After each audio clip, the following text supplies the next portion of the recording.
All right, so this is going to be the key, or I'm going to walk you through the review sheet that we did in class today, and just talk about how I would answer these questions. I'm not going to fill out the reminders column. That's a good place for you to pause this video after you check your answer with my answer, and to put in any reminders maybe that I mentioned that made you think of something throughout it. So the first question here asks you to compare and contrast anaphase 1 and anaphase 2 in meiosis, and how are they similar and how are they different. So in anaphase 1, the key thing is that homologous chromosomes are separating.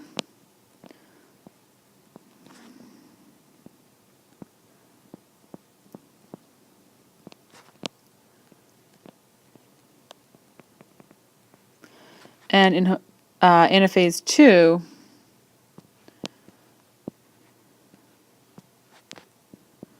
it's sister tetrads that are separating.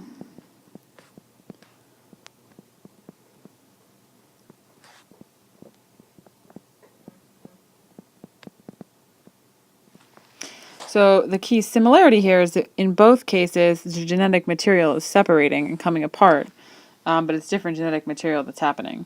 The other thing is that in anaphase 1, we start out as diploid and end up as haploid, and in anaphase 2, we're haploid all the way through. We only have one set of chromosomes. So those are the key similarities and key differences in anaphase 1 and anaphase 2. And I chose anaphase for these questions because it really allows us to zoom in and zone in on the key differences between meiosis 1 and meiosis 2 and then mitosis. Because generally speaking, in the 4 different phases of prophase, metaphase, anaphase, and telophase, the same things are happening, but the key difference is what is it that's lining up at the equator in metaphase and getting separated during anaphase. And that's the key thing you need to keep straight for the different processes of mitosis, meiosis 1, and meiosis 2. So let's go on to question 2. And question 2 asks you to compare and contrast anaphase 1 in meiosis and anaphase in mitosis. So again, how are they similar and how are they different? So in meiosis 1, again, we have homologous chromosomes separating, homologous pairs separating.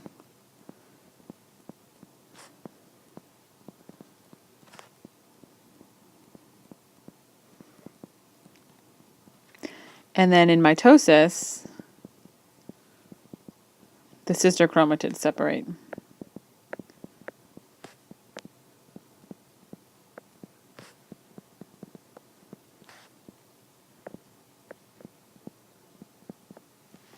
So again, the similarity here is that we have things that the genetic material is separating from each other. The key difference is what's separating. Homologous pairs separating in meiosis 1, so this is going from diploid to haploid, whereas in mitosis, only sister chromatids are separating and they're both diploid. It's diploid the whole way through, what you start with and what you finish with. Okay, so then lastly, for the comparison ones, let's go on to comparing and contrasting anaphase 2 in meiosis and anaphase in mitosis.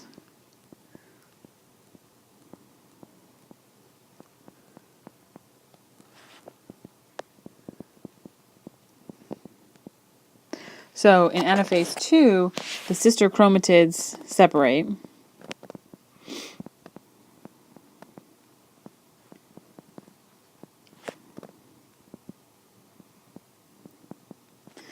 And importantly here, this is these are haploid cells.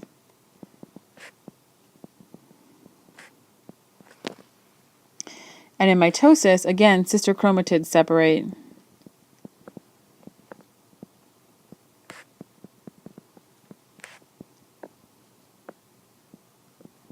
But these are diploid cells. So the similarity here is that in both cases, we have sister chromatids separating from each other.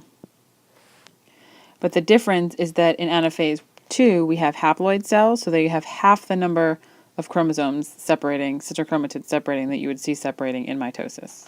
So that's the difference. Okay, and the last question on page 1 says the cell has 2n equals 12, so how many total chromosomes does this cell have? This cell would have 12 total chromosomes, and that's because 2n represents the diploid number, and so this must be a diploid cell.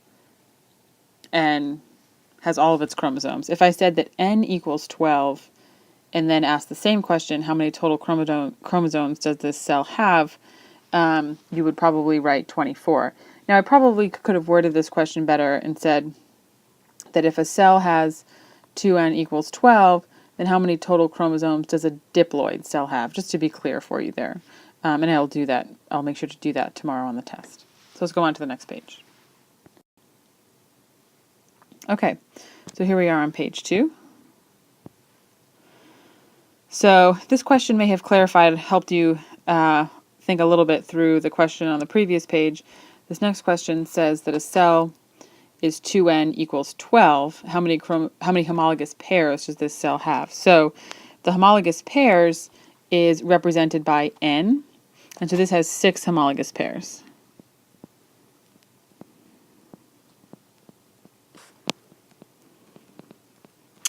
And if we say that n represents the number of homologous pairs, then 2n says you're diploid, you have 2 homologous pairs.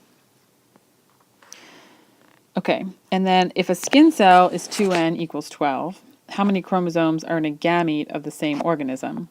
So skin cells are somatic cells, so they must be diploid, whereas gametes are sex cells, so they're haploid. So haploid of 12 would be 6.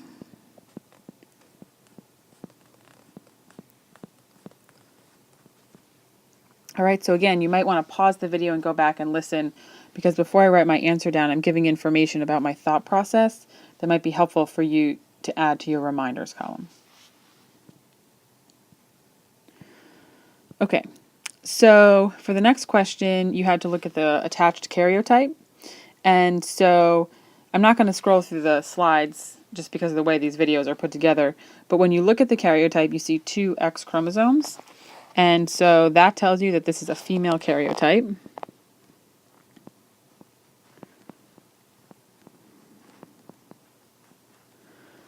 Because it has XX at the 23rd chromosome.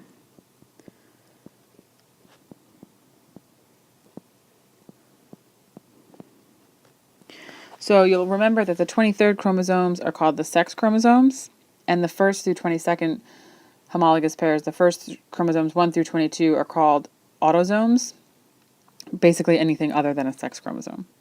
Make sure that for tomorrow you know the genders. Make sure this is very clearly an XX and not an XY, so that females are XX and males are XY. Okay, so for the second 2 classes today, for B and F, I told you that you could leave out question number 8. So I'm just going to kind of squiggle it out. The key thing, though, is I should have worded this question differently and said, if you could compare the attached karyotype to the karyotype of a sperm, how would it be different and how would it be the same? And the key idea here is that a sperm would be haploid, so it would only have 1 of each chromosome. It would still have 23 different types of chromosomes, but instead of having a pair of each, a homologous pair of each, you would only have 1 of each. Okay, so the next question was about one of our chromosomal disorders. It says to describe why Turner syndrome represents a non-disjunction error, including the final karyotype, and describe 2 key symptoms of this condition. So Turner syndrome is XO, and it's non-disjunction because it's monosomy. And monosomy is non-disjunction because what happened is when one of the gametes that went into this fertilized organism was formed, during meiosis 2, the sister chromatids didn't successfully separate. So that meant that there were some gametes in that parent that were left without a 23rd chromosome.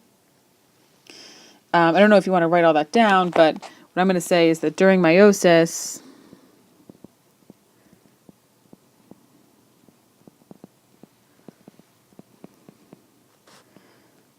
of the parent cells, let's go back and clarify that.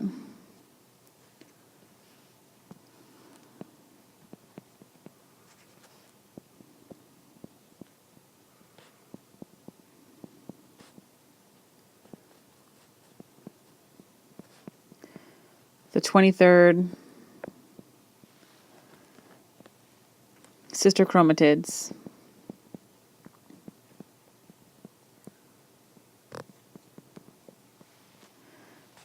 didn't separate.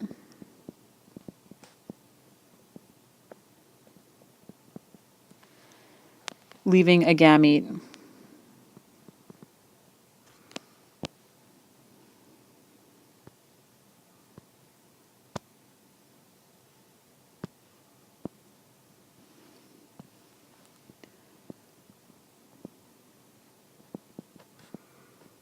without a 23rd chromosome.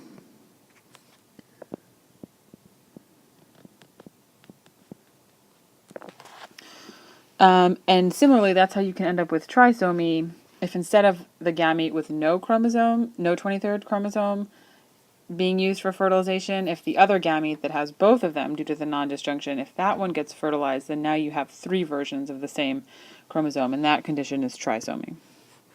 So I'm just going to use this other column here to talk about some key symptoms of Turner syndrome. And some of those include that it's genetically female,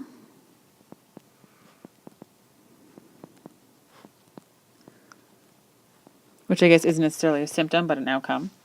It's probably sterile. This person would not be able to have children. And short in stature. And some limited female sexual development.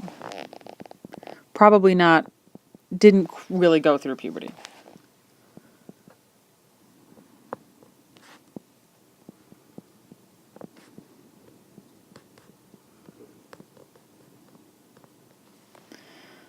Okay, now I sent you all an email just to clarify on this. For the chromosomal disorders, what you have to know is you have to know the different types of chromosomal disorders that we talked about, the general types of errors. So that's things like non-disjunction, monosomy, trisomy, inversion, translocation, deletion, and duplication. So generally, you should know those and be able to describe those. For the different conditions we talked about, you do have to know male and female. You also have to know Down syndrome. In addition to that, you should choose 3 specific conditions that you can talk about what their karyotype is, so genetically what happened, what the errors are, and also you should be able to describe some of the outcomes or the symptoms of that. So those 3 are up to you, and that choice will be available to you on the test tomorrow. Okay, so here we have a form of genetic material, and this is a tetrad. And tetrads are homologous pairs with their sister chromatids.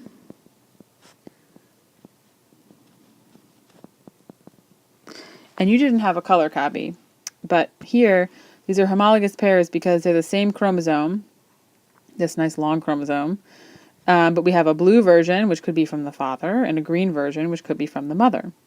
They're not exactly the same, though, because they have different genes on different variations of the gene, different versions of the gene on them. The one on the left has capital A's and B's, and the one on the right has lowercase a's and B's.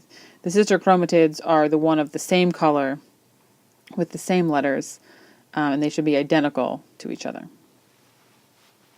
Okay, so let's go on to the last page. Okay, so for this next one, you were asked to sketch what would happen in the previous, with the previous image after crossing over had happened. And the key thing with crossing over is that you want to switch the parts that are already kind of overlapping with each other.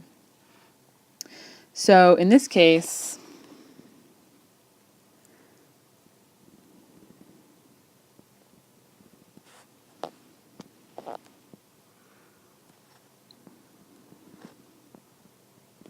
okay, we have our 2 chromosomes. And the one on the left had capital letters. But the bottom part was overlapping with the green one with the lowercase letters, so the bottom one probably changed. And I'll even change the color of that. So you can see that. And then likewise on the right, we had lowercase letters, except that the bottom was overlapping with the one to the left, the blue one. So you may end up with the uppercase B down there. And so that is an example here of crossing over. Two parts of homologous chromosomes overlapped with each other and then swapped. So they're still the same genes, but they're just different variations of that gene. And that relates to the last question that you had to practice with, which was to write a correct sentence using the terms homologous chromosomes and alleles that represent the relationship between them. And the way you would do this is you would say that homologous chromosomes, or alleles, are on homologous chromosomes.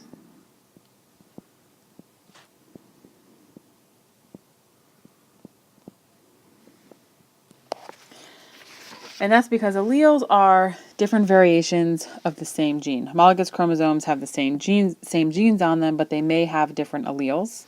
So they may have different variations of those genes.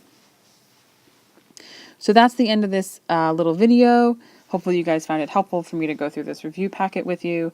And make sure that you go back and you write down information in the reminders column, because like I said in class, that's probably the most important column here. And that's your chance where you get to connect these specific questions to the broader context, which will be most helpful to you on the test tomorrow. And I'll see you guys tomorrow.